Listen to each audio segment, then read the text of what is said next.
Welcome to the IVM Podcast Network.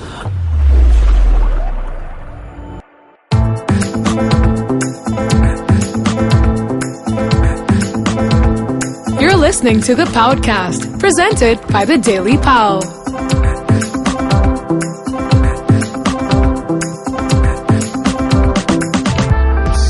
This is Pranati, Amit, and Purva. And we're from a city-specific culture and food site called the Daily Pao. And this is our fortnightly podcast, the Paodcast. So in this week's episode in Bombay Binge, which is our food section, we're going to be talking about how we review bars and restaurants.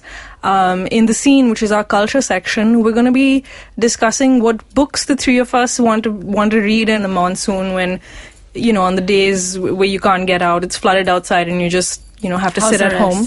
Yeah. And in Metro Station, we'll be talking about a new walking track that has opened beneath a flyover in Matunga. So we'll be back with Bombay Binge. Bombay Binge. welcome to Bombay Binge. At the start of this episode, I just want to say that you might hear me coughing and clearing my throat because the monsoons have arrived and I am a little under the weather. And to everybody out there, I want to say I have seen the man flu and it is real. The man flu. But is it different from other kinds of flu? No, man flu is supposedly this phenomenon where, men feel worse when they get ill than women. But I'm sorry, that just sounds like men feeling bad for themselves. It is a scientifically proven thing. I don't know where you've come across. It is a common thing. This is not the topic of Bombay Binge. The topic of Bombay Binge, though, is something that Purva and I are very familiar with, which is reviewing bars and restaurants, which is something we have to do, and people think that it is the best job in the world because, you get to go and eat and drink for free, but, it involves a fair amount of skill. We're not eating for free either. We're paying for all our meals. Exactly. And, Point number one. At the Daily Power, we have a couple of policies when it comes to reviewing, one of which, of course, is, as Purva says, we pay for everything. We don't accept freebies. And the other thing is that we do all our reviews anonymously. Well, as far as we can, because it's the hospitality industry as it's rapidly expanding, but there are just a bunch of players. So it's actually a pretty small group. And at some point when you're interviewing chefs or restaurateurs, you do get recognized at their restaurants or their PR people recognize you. So in that case, we don't put the disclaimer that this review was anonymous. That said, we're still paying for those reviews. Those meals. And I think let's talk about the reason why we're clarifying this, because the assumption that a lot of people make is that we're not paying for our reviews, right? Because it's fairly common for, I think, a lot of food reviewers and a lot of food bloggers to write reviews, and reviews in inverted commas, after having free meals. Yeah. So what happens is that every restaurant, it's sort of become this practice.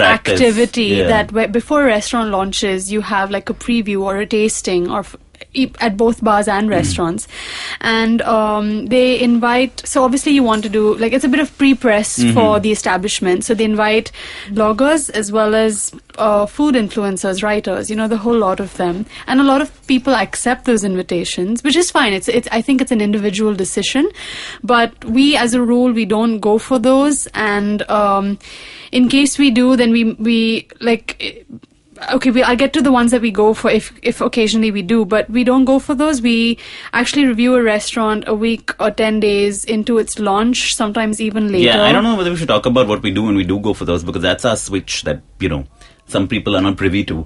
But,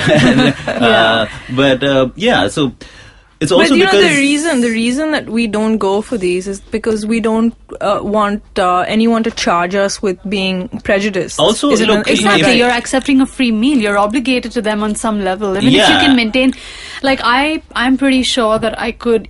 Just if I had to think about it, I could accept a free meal and still be brutal when it comes to reviewing it. But then you will be questioned. And then also, you're leaving room for questions but how could you? That sort of it also it's problematic with our second rule, which is anonymity, because if you're going to go for something like that, you're going to be recognized by the staff, even if the owners are not there when you eventually go and review it. Yeah, the anonymity thing is a bit tricky, Amit. I mean, I think that we've tried to sort of stick to it as much much as we Yeah, can. But but- like I said, it's a very small industry. And maybe people know us because we've been two- writing about food and bars for a while now. But 2 out of 10 establishments will have to sort of remove that line, and I think that's a fair figure. I mean, you're pretty sort of active in the whole food circuit. I'm actually like I sit at home. I don't really meet people, and most of the bars that I review, I think I mean nobody recognizes me. It's very rare that I will sort of find I might meet like a public relations person there, and Right. and they might recognize me. Like this happened at a bar recently, and the only sort of I mean it didn't really make much of a difference to the food and drink. It's just that Yeah. they gave us a discount. Which Yeah, people have asked me like, does it matter? Like, why do you all take yourselves so seriously? And the thing is, it matters to us as individuals. It matters to us as Daily Pao because it may not matter to our opinions may not matter to the restaurant. It may not matter to the reader as much. It But does when matter to the reader. No, I'm saying that. The question, if they're asking us, I'm saying it's an individual decision where I think that I need to be honest to the writing. I need to be honest to the review. Yeah, but so these are the who rules are you I writing follow. for? You're writing for the readers, and I think that's we put our readers, I think, first, and I think that's what But a primarily. reader will also read a food blog. No, but Readers that's have fine. multiple sources. But that's fine. But that's exactly my point. When people constantly ask us, why are you guys reviewing stuff so much after everybody else? And I feel that for me, the reader comes first, and the reader is free to read 10 reviews if he wants to, right? I mean, there's no reason why he should read only ours. But this brings us to our third policy, which is that we wait at least a week until an Which I establishment said, is yeah, open yeah. to sort of, go and review. Now, there are many reasons for this. One is that I think you want to give your reader the closest experience that they will be getting, which means that if you go on the opening day, there's going to be there's two things. It could be like the owner's there, so they recognize you. Everything is super smooth. Or on the flip side, they actually haven't really figured out stuff yet because they're still having teething problems. So I think a week is a fair amount of time to let things settle down. Well, actually, 3 to 6 months is a fair amount of time for things to settle down in a restaurant business. No, but then when you're that's- talking about that's pretty long. that's Chefs long. and restaurants will tell you, no, there are teething issues in the first 3 months, which is why journalists the world over who have the sort of resources and the facilities, they go 3 times over 3 months and then there's a final review. But is that And- really happening? Is that only like some really old school establishments that are doing that? I feel that now increasingly with Well, honestly, that is the right way to do. Like New York Times, for It's example, thorough. they You will have go to be through the thorough. entire menu. Yeah. They will eat the entire menu. Of course, it's the New York Times, so they have Yeah. the budgets. We do not have the budgets. Also- but otherwise, I'm sure, Also, food is in the realm of breaking news here now, so people and don't want I'd stale imagine news even anymore. in New York, right, where there's so much stuff happening. Well, it's not like how it was 10 years ago. I mean, people are constantly on social media. People are sort of tweeting opinions about this. Individuals are tweeting opinions and Instagramming and Snapchatting and writing Facebook posts about their experiences on the day that things open. This is why we're taking this 1 week thing, because I think that it's a fair sort of midway path. But there's also the argument that if a restaurant It is is open for business and they're charging people, it's fair they're game. ready because Yeah. the restaurants do they do their tastings before they do get friends and family to come in. So there are I think that the whole But world that's of like reviewing kind of- there's a lot to consider.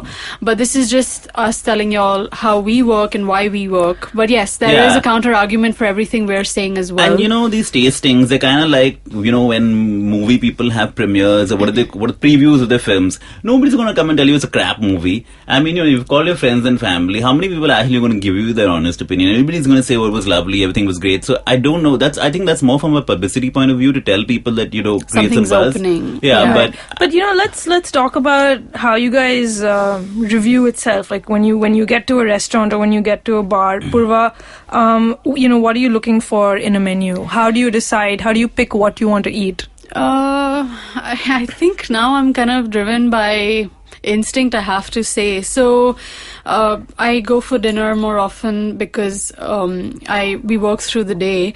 So what happens is I try to get about 3 appetizers, 2 mains, 2 desserts. So that's like just about 8 to 9 dishes per menu per restaurant, and I look for creative things, but at the same time, I'm also sort of thinking about where I am. So if I'm going to like a sort of a mid-level joint, I'm not going to be, and they have something really ambitious sounding on the menu, I'll try and not order that because I know I'm setting myself up for disappointment. And that's what I don't understand about how other people write. Because if you're going to say, for example, if you're going to a Cafe Madras and you order something that sounds French, this is a really strange example, but you know what I mean. There are restaurants that have dishes that don't actually fit on that menu, I would try and not order that, because I know that I just have a feeling that it's not going to work. But why would they have that on the menu then, right? It's just, look, it's experimentation. It's creative license. Every chef wants to put in a dish that he wants to make, and not necessarily that he's not getting a chance to, and he just throws in one thing because it's a different menu that he had planned for the place or whatever, which is fine. But, I'm not going to sort of pinpoint that and say, look, this was your downfall, because I know it's going to be their downfall. So you stick to what the theme of the restaurant is. So like I said, about 8 or 9 dishes. Then I'm judging them on parameters like service, obviously, how attentive they are, how well they know the menu. I always ask the servers. Now, this is a thing. I always ask a server, what do you recommend? There are some, most of them often recommend the most expensive dish. So I've sort of started noticing that. So then I don't take their recommendation seriously. But there are some who will walk me through the menu. They'll know what's in the dish, which I think is fantastic, but it's also very rare. At the same time, when they recommend something that's not particularly expensive, and I've said that, look, I want this expensive dish, I'm not pointing to the price, but in my head I'm thinking that, and they direct me to something else that's not similarly priced or underpriced, then I know that this guy is actually recommending the dish. So that kind of discernment in the servers is something I look for.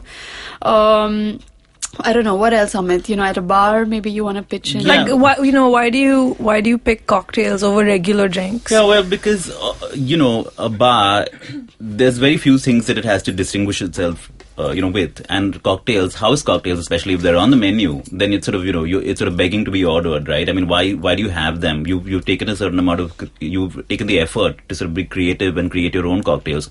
So I'll always do that. Now, the way I usually do that is that I'll ask for recommendations. 2 things happen. The first thing, of course, is ask what kind of base do you want, whiskey, vodka, whatever, and I usually say anything. Now, the second point, what happens after that is usually the most service staff start reading out the menu to you. So they'll list out the ingredients, and I'm like, you know what, I can read. I need you to recommend something.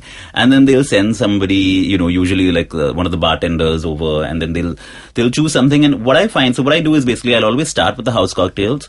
And if they're crap, then I'll move on to like the standard cocktails, because there's even you might think that it's just the idea is just putting 2 things together, but of course this really depends on the kind of place that it is. Now, if it's a place like a beer cafe or something, it's essentially they do have beer cocktails there. So I did try one, but that kind of place, how many people are really going to order the cocktails, right? It's a beer bar. So then it's more about ambience. It's more about the ambience. So yeah, so the criteria that I usually use are obviously the food and drink. But as far as food is concerned, I mean, do you stick more to the bar bites? Yeah, I would, because again, like I'm saying, you don't go to a bar to have mains. You don't have, exactly. Most people don't go to a bar to have mains, but although most bars do have mains on the menu, perhaps again, like you said, because they're priced higher. And so I usually stick to just the starters, and whatever goes well, again, I try and get recommendations.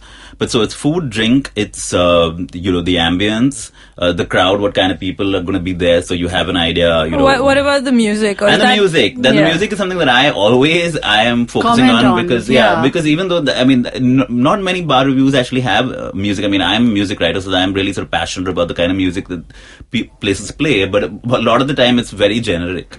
So, right. And what's a good number of cocktails to try to get an assessment of the place? So I usually do, like I said, I do 2 house cocktails, and if they're good, then I'll try 2 more. Otherwise, I'll do 2 regular cocktails, like a mojito or whatever, just to see, if they don't do the house cocktails, okay, how can you do a Bloody Mary? Classic, Can you do a, Yeah, I mean, the few bar reviews that I've done as well, I think cocktails are the most interesting thing on the menu, because a standard drink, you can, like your spirit, your gin and tonic, how difficult would that be to mess up? The other thing is, like, obviously in a restaurant as well, like the ambience and all, it counts. But like, for example, the presentation of a plate or something, I would say these are just minor considerations. Yeah, if a plate is interestingly presented, but ultimately you're looking at what sort of portions they are in terms of value for money. A lot of menus, this is my problem here, a lot of menus promise something in terms of their descriptions, but they never match up to what their final dish is. And that's something that I'm very sort of acutely aware of while I'm reviewing something. I don't take notes. It's become some sort of a mental process now, but maybe I should. But that's the one sort of pattern I've noticed, Yeah, that something I that's find promised that on the menu and it's not this there. prose, it's like this purple. And also, not only the flowery sort of descriptions, Yeah. but also now if something's not available, if the ingredient is not available, I think it's sort of they're kind of obligated to tell you that, hey, you know what, this ingredient is not there. Yeah. Do you still want to order it? But they often don't. Yeah. Which I find very strange. You know. Yeah, there are restaurants that are aware and they're doing it. At the same time, and another thing is if you do get recognized, you'll notice that service improves a little bit. They become very attentive towards you. They'll ask you 20 questions, or at the most they'll send out like an extra dish or something. So these are things that you just discount while you're sitting to write it, because you know that you've been made, So yeah, these are just some of the parameters that we follow. I always make a reservation under a different name. Do you have a standard name?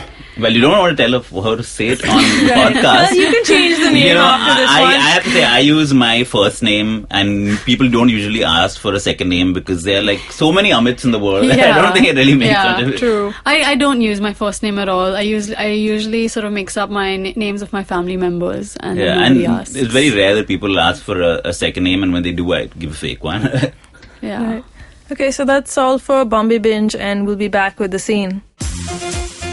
Long, long ago, not in Bethlehem, but in a place nearby, there was a wonderful birth of a huge show, which I like to call Cyrus Says. A show that encapsulates everything in human history, from the first Homo sapien to the last Homo sapien, who's traversed the entire world and then come back to India. This is a show which tells you everything about everything. If you want to know, avoid Google, come to us. It's called Cyrus Says. Get new episodes every Monday on the IVM Podcast app or wherever you get your podcasts on. You get one banana vada free with every podcast. Right, I'll just check that.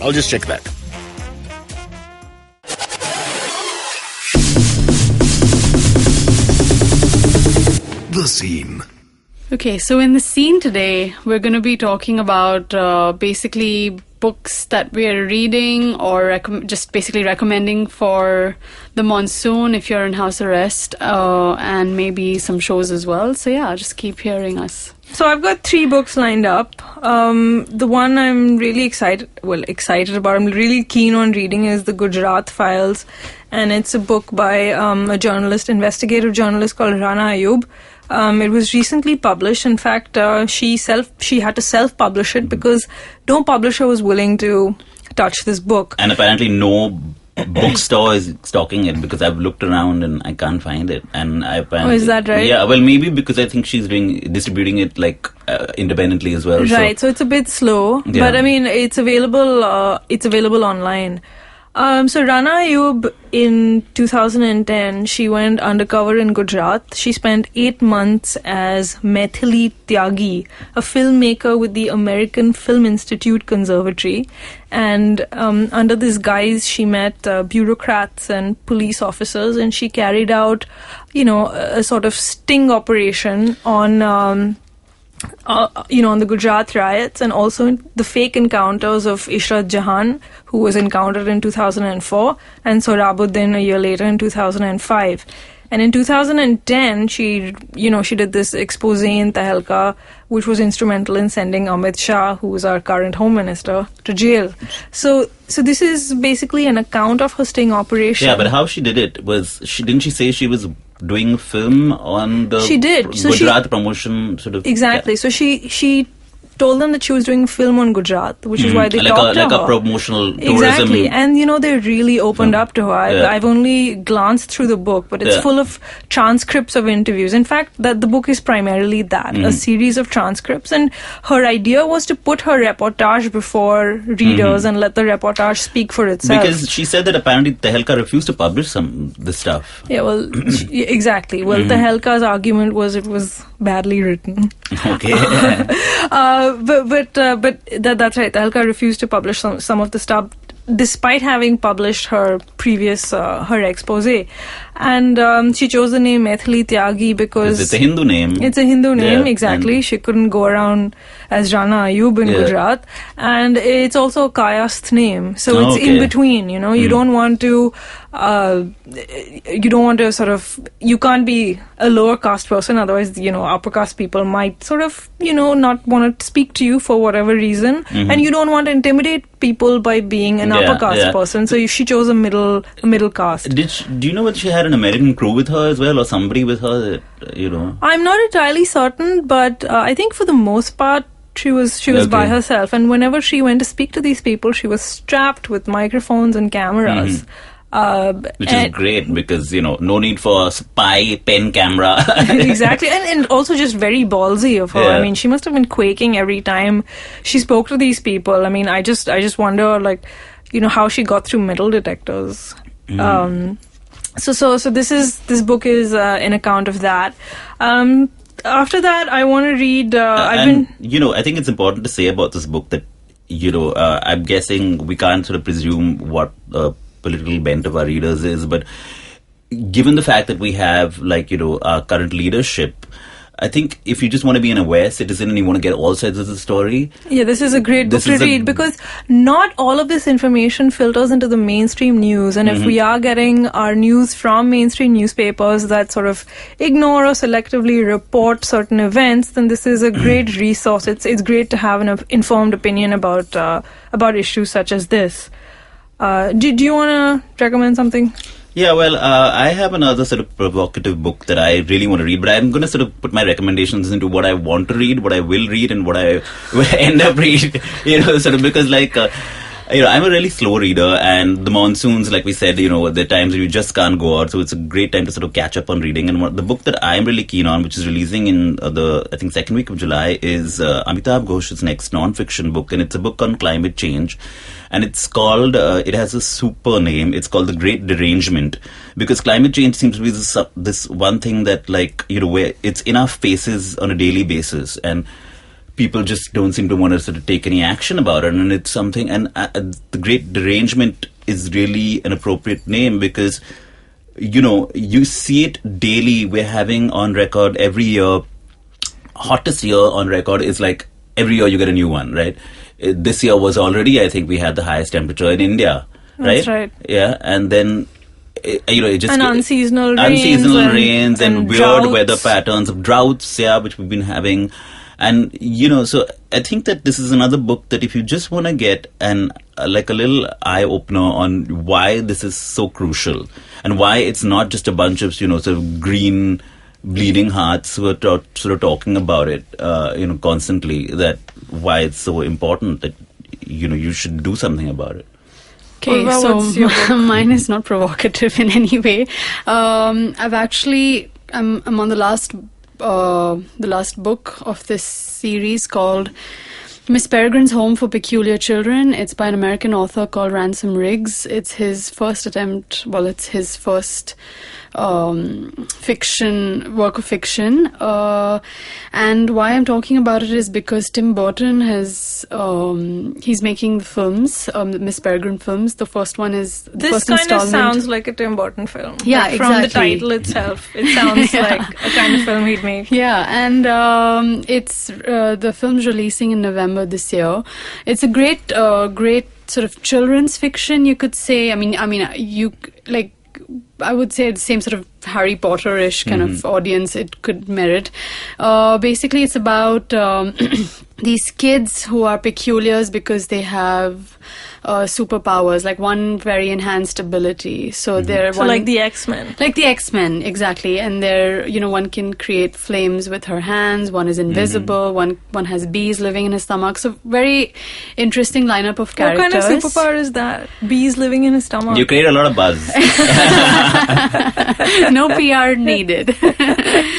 So, very, very nice, kooky sort of, like I said, mix of characters in there. Very gripping books. There are 3 of them. So the first one is Miss Peregrine's Home for Peculiar Children. The second is Hollow City. And the third is Library of Souls. And it's also pretty dark because basically there are bad guys in the books. There are whites and hollows.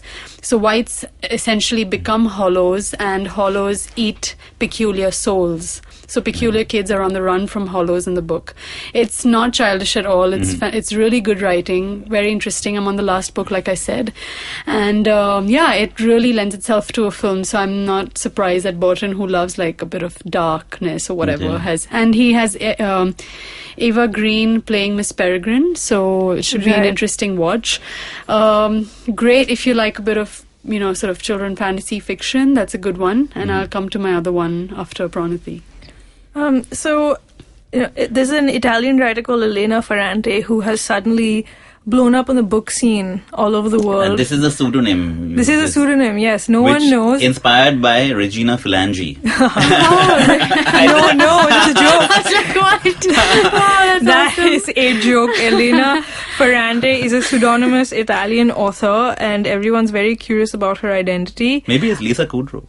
Given her schedule, I really doubt it. Also, I don't think Lisa Kudrow has an idea about Neapolitan politics. Anyway, so Ferrante she's written several books, and her recent series, it's called the Neapolitan Novels. This is what has sort of taken the book world by storm. Her first book especially, called My Brilliant Friend, it was published in 2012. This is the one that I've read, and it's absolutely fantastic, and I'm looking forward to reading the others. The second one is called The Story of a New Name, and it was published the following year. And what was fantastic about My Brilliant Friend was the way she draws out children. It's centered on a group of kids, and their growing up years in a very sort of rough suburb on the outskirts of Naples. And it's about very subtly and not so subtly talks about various forms of violence and patriarchy that are entrenched in their daily lives. And she tells the story through two main characters and a, fantastic supporting cast. So you have two girls, Elena and Leela, and one of them is a precociously bright girl, and she has like this sidekick type friend. And through the story of these two girls, she talks about growing up in Naples. And so I'm really looking forward to, where these girls go and where their friends go. It also sounds like a movie waiting to be made. Exactly, that's just what I was going to say. That it sounds like a movie. I'm sure someone is picking up the rights, as we speak. Also, wasn't Lisa Kudrow Princess Consuela Banana Hammock? Regina Phalange is also her? Yeah. Anyway. Yeah. Old friends. Anyway. Yeah, so, the other book that I'm keen on reading, I prefer non-fiction in general, and this is a book it's called The Culture Map, and it's by this INSEAD professor called Erin Mayer. She teaches cross-cultural relations, and the book is basically about how working cultures in different countries. So, like how, people in India, and people in France, and people in, all over China and the US have very different working cultures. And so there's a little, the book actually was published in 2014. It's just out in paperback. So, cheap me will buy the paperback version. And I read a little excerpt, and it's really interesting because she talks about how she's a cultural coach. That's also a job of hers. And I don't know whether she's doing this right now or she did this in the past. And she was helping this French couple relocate to China. So she got this Chinese guy who was sort of like a country expert to come in, help them acclimatize. And so she had this sort of group discussion with the four of them, and she was going on and she was talking, and she went on talking for a really long time, and she kept sort of looking at this Chinese guy to sort of jump in, and she would give him visual clues. She'd sort of say something, and he just didn't speak. And she was like, have I got the right guy? Have I screwed up? And then at some point she finally explicitly said to him, do you have something to contribute? And that's when he finally spoke up, and he said a whole bunch of stuff that was really interesting and relevant that, she hadn't thought of. And it turns out apparently in China, it is not considered good manners to talk unless you're, specifically asked to. Okay. So it's really anecdotal. There's a whole bunch of stuff like this. I'm interested to know what she has to say about India. Is this what you're going to read? For sure, or you might not end up reading this? So this is, I think, like I said, my different categories. I think this is something that I'll start. I don't know whether I'll finish it. What I probably will finish, and because it sounds really breezy, is this book called Nawab's Nudes and Noodles. And it's by this advertising professional called Ambi Parmeswaran. He's a veteran ad guy, and he's just released his book. As the name, implies, it sort of talks about, I think, nudes probably is a reference to the Tufts ad that Milind Soman and Mahdou Sapre had, but they were naked except for a snake. And Noodles is Maggie. And, it's, again, advertising for me is something I've always found very interesting. I sort of have a love-hate relationship with it. I think if I hadn't been a journalist, it's very likely I might have become a copywriter. Yeah, with your pun. Yeah, but I think I realized at some point that it's really going over to the dark side. But at the same time, I think, advertising is a real sort of cultural kind of reflection of our times, because you're constantly seeing what people aspire to be. And I read an interview of this writer where he said something that I didn't quite agree with. He said that a lot of advertising is based on insecurity. And basically, because you're selling things to people and you're saying, it's because you're slightly inferior, you need this product. Yeah. And well, that's how fairness cream sounds. Yeah, right? so, that or makes anything. sense for fairness creams. But the one product that he sort of also clubbed in this was deodorants, which I completely disagree. In a country like India, That's a necessity. It's a necessity, and it should be given as part of your ration. It should be given along with grains. What about chocolates? What's that got to do with insecurity? Yeah, well, we'll read the book. Well, I think Maggie noodles, because mums were pressured to make things, quickly rustle up. Also rustle up things quickly, right? When kids were back home from school. All right, so Prawn, do you have another book, right, that you want to recommend? Yeah, I have one last book. I'm halfway through this. It's called Midnight in the Garden of Good and Evil, and it's by John Berendt, who was a journalist. And this book was out in 1994, and I can't believe I hadn't read it. It's a non-fiction. It's older than some of the hosts of. Some of our producers, in fact, I think, of this podcast. So it's a non-fiction novel, and it's on a true crime, a crime that took place. Okay, don't reveal too much, because that's what I'm going to be reading next. And I also had one more book, Amit, when you just cut me, by the way. I thought you were... No, I had another book. You told me you had just only like, one book. Prawn. No, I have another you book. You said you had only one book. Okay, I'll keep it short so that you can recommend your book. And so it's about a true crime that took place in Savannah, Georgia. And it's a fantastic portrait of people in Savannah. And sort of Berendt describes Savannah society as a lead up to the crime. And he doesn't really have to, do much, because he's surrounded by like this incredibly eccentric, crazy bunch of people, and their lives are, it's like hard to believe that these people are actually real. So it's a fantastic book, and it's a great narrative. Yeah, it's really funny that you brought this up, because my two choices, when I started reading The Suspicions of Mr. Witcher, or it's called Or the Murder at Road Hill House, were between Midnight and this book. Anyway, I started with Suspicions of Mr. Witcher, which is basically detective fiction, and it's fantastic how Kate Summerscale sort of she gets into the whole genre of detective fiction, and she keeps referencing Poe and Dickens and all of that. So it's more than just the murder which is discussed, which is based on a true crime, again 1860, like this English family and a murder in that family, and it was a big scandal, because English families were so like cloistered, and you just thought that it was like this picture perfect existence. So very interesting case. It's like Pranati, you rightly said, it sounds like and it really is like the Arushi murder case, but in like Victorian England. Okay. So really interesting book. I'm halfway through. So yeah, that's for our picks for monsoon. So we'll be back with Metro Station. Hi, I'm Amit Verma, the host of the weekly podcast The Seen and the Unseen. In my show, I examine the seen effects and the unintended consequences of public policy and private action. I show how policies meant to help the poor often end up hurting the poor. I've done episodes so far on demonetization, GST, surgical strikes, immigration and MRP. And I will continue my forensic assault on the truth in the weeks to come. Catch the show every Monday on the IVM Podcast app or any other podcasting app that you prefer. Or visit seenunseen.in for all the latest updates. Metro Station. Today in Metro Station, we're going to talk about a flyover garden, which is a uniquely Bombay phenomenon, which Pranati is going to tell us about. So, That's how much we know about it. well, a couple of weeks ago, this was in the paper, so I'm sure you've already seen it. A bunch of residents in Matunga inaugurated a garden, it's more like a walking track, really. It's beneath the Tulpule flyover in Matunga. Now, this Tulpule, I'm sure not many people know that this stretch of flyover is called the Tulpule flyover, but it's after King Circle. And so it was a sort of derelict piece of land. It was being encroached by beggars. Yeah, because, where else can they go during the monsoon? Exactly. It's kind of sad that they've been evicted.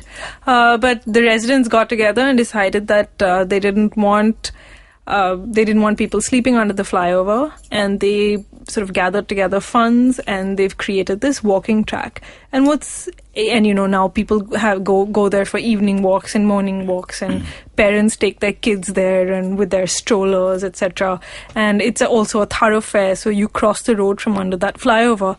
And this is uniquely Bombay because it's so sad. It's really sad. It's really sad that we are so starved of open spaces that we turn this patch of land beneath a flyover into a walking track. I mean, how bizarre is that? I mean, it's just the most bizarre thing. It's on par with walking inside malls. Which is also something that we do. Which is also something people do in Bombay because, and again... Dubai. So Amit started walking in malls. Oh, do they do that in Dubai as well? Yeah. No, but if you go to Dubai Mall, the largest mall in the world, even if you just go shopping, you've done your walking for the day. That's true. But yeah, I mean, it's amazing that we are forced to do these strange activities because we don't have any place to walk. We don't have open spaces. On the plus side, there is a plus side, right? What is the plus side? We're sort of trying to make ugly things better looking, and we're trying to recreate. Have you seen this flyover? No, it's really. I mean, no. So on the one hand, it's a great example of citizen activism. I just want to describe how Pranati has written about this in the piece that she has done on the site. Walking track paved with blue and white tiles in an undulating pattern meant to evoke the Narmada River. Yeah, I don't know why, but the residents of Matunga, they wanted to be reminded of the Narmada. It's going to be flooded anyway now, so, because apparently it's already leaking. Amit, stop being such a very pessimist. Yeah, exactly. Stop it, Amit. The point is that it's a great example of citizen activism, people coming together instead of depending on the BMC and making this lovely walking track because... there's no place to walk in the city. But, I was talking to some people about this, and there is another point of view. And that point of view is that it's also really sad that beggars, etc. Exactly. This brings me... Exactly. They don't have a place They don't have shelter. Shelters. This is one of the few places they had. They have a roof over their heads because of the flyover. This is where they can shelter during the monsoon. But that said, there's nothing to stop them from coming here anyway. Well, unless the they have gates are locked. Oh, they have gates. They do have gates. It's a gated garden. Wow. Yeah. It's a gated beneath garden. a flyover. Yeah. But What's bizarre is that people walk here, and so at 5 in the evening, 6 in the evening, this is when you usually go for your evening walk. Yeah. This is peak hour traffic. And so you get the fumes. You get fumes, you get honking. But I suppose people are either oblivious to this or they're just so thrilled that they have this 600-meter walking track. Like, where people walk in my building, for instance? On the terrace. On the terrace, exactly. Yeah. Because there's no other place to walk. Because your building doesn't even have parking. It doesn't have Firstly, I live on Pedder Road. It doesn't even have a road. Yeah. As in, it has a road, but it doesn't have a footpath. There's one side of the road that actually has no footpath. Some buildings that were built decades ago have completely encroached on the thing, and they painted some white line which is supposed to demarcate where the footpath should be, but what happens is that bikers of course ignore that, so you're sort of constantly jostling, and like sort of trying to make sure that you don't get run over by a bike. So yeah, terraces and stairs. Stairs is another place where you sort of run into people just walking up and down, or passages. Because there's actually no place to walk. There's no place. And if you want to go for a walk, you have to drive or take a cab. Exactly. Skywalks. People walk on skywalks as well. But so really, it's very science fiction-y. Yeah, but the thing is, we're saying that the beggars were evicted or whatever, but when we're driving past flyovers and stuff, we're the people who are complaining, saying, "Oh my God, look at this dump! Look at this thing! They're not doing anything about it. Everything's like they're never sort of paved." Absolutely. And I feel like this is connected to the larger issue of the lack of shelter for the homeless. Yeah. If you did have homeless shelters in Bombay, like you do in Delhi, then you wouldn't have beggars sheltering under flyovers. So I mean, it's all these various issues are interconnected. Yeah. And one of the we have the state government and the BMC to blame for the lack of open spaces in the city. Last year, a very controversial policy called the caretaker policy, which is one of the root causes of why we don't have too many parks and gardens. Mm-hmm. This policy was scrapped, and a new one called the open spaces policy was introduced this year. That's also a very controversial policy. But the caretaker policy was particularly controversial because it allowed private trusts, and most of these trusts were controlled by politicians, to maintain a public piece of land, and they could build on a certain percentage of it. Okay. And what a lot of these politicians did is they built clubhouses on it. Whoa. So, for example, like the MCA or something. Exactly. That is a controversial club, but there's also the Matoshri Club in Jogeshwari, which is... And these are clubs, the members-only clubs. These are members-only clubs. Not accessible to everyone. Exactly. And they have swimming pools, they have marriage halls. In fact, my cousin got married in one of them. So are they counting, for instance, like a swimming pool or like a, No, this is absolutely illegal. Yeah. It amounts to usurping land. Yeah. And which of course, which is why this policy has been scrapped. And what's the new policy like? So the new policy, it's called the Open Spaces Policy, and that's also controversial because I'm not fully aware of the details, but the BMC, essentially, it's up to the BMC's discretion who to appoint to maintain a plot of land, and it could be arbitrary. Like they could arbitrarily give someone the license to. How would they choose that? I mean, do people have to you bid have for to it? you have to have a certain turnover. Okay. So if it's a company or if it's a trust, So it could you have be- to have a certain amount of money in your bank balance. So some company saying, I want to beautify this place, or a politician saying, I want to beautify this place, will just come and say, okay, I'll Yeah, take and I over think this. exactly, and I think activists they're just demanding stricter norms Yeah, and I mean... and a proven track record. This might be something a lot of people are aware of, but maybe some people aren't, is the whole Mills, ruling, which is where we lost a whole lot of urban space, right? I mean, open space where, was it, which year was that the Supreme Court finally ruled? It was about a decade ago, I think. Exactly. Yeah. And basically 1/3 of that. I mean, that's a whole other issue by itself. But essentially, we lost a huge chunk of land in Lower Parel. Instead of sort of mills had to be divided 1/3, 1/3, 1/3. Open spaces, housing, and the rest of the 1/3 to the builder. Yeah. But it was sort of read differently. It was read as 1/3 of open spaces, not 1/3 of the entire space, including the built space, which is why we lost a lot of open space, and Lower Parel is the congested nightmare it is today. And the other massive open space is the eastern waterfront, and that remains to be seen what's going to happen to because the shipping ministry has various plans, and they want to turn it into what? They want to do like Dubai fountains there or something like that? they want to do fountains, they want to have a London Eye type thing, they want to have floating hotels, all kinds of things that we don't really need. Yeah. Essentially. Fountains is such a waste of space. And because of this, we have to have walking tracks beneath flyovers. Yeah, so not to take away from the whole citizen initiative of aspect of this, which is great because, these guys saw that they needed to do something. They had no place to walk. Okay, they had to sort of remove, displace. They displaced some people who, but at the same time what they've done is they were able to take a place and create something for themselves. It might be under a flyover, but that's the best thing they could have got. Exactly. And this is essentially the story of Bombay.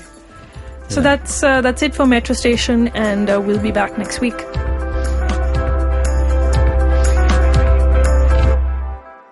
If you like listening to the podcast, check out Made in India with May, the best Indian indie music podcast in the country.